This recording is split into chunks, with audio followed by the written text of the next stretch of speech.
To open a Bybit account, start by navigating to the official Bybit website.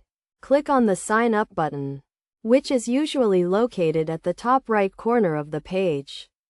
You will be directed to a registration page where you will need to enter your email address and create a password. Make sure your password is strong and unique to ensure the security of your account. Next, you will need to verify your email address. Bybit will send a verification email to the address you provided. Open the email and click on the verification link to activate your account.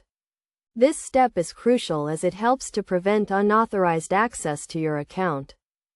After verifying your email address, you will be asked to provide some basic information, such as your name and date of birth.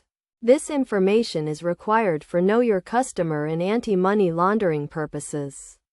Make sure to provide accurate information as it will be used to verify your identity.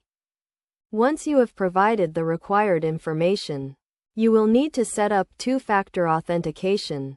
This adds an extra layer of security to your account and helps to prevent unauthorized access.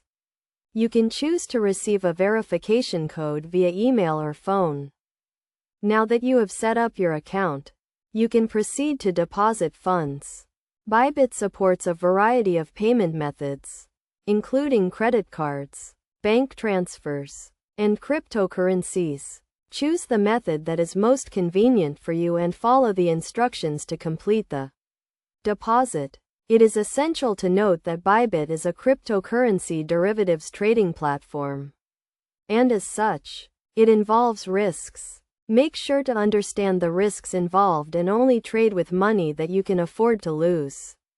It is also important to read and agree to the terms and conditions of the platform before you start trading. In conclusion, opening a Bybit account is a straightforward process that can be completed in a few minutes.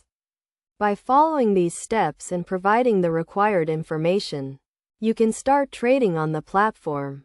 Remember to always prioritize security and only trade with money that you can afford to lose.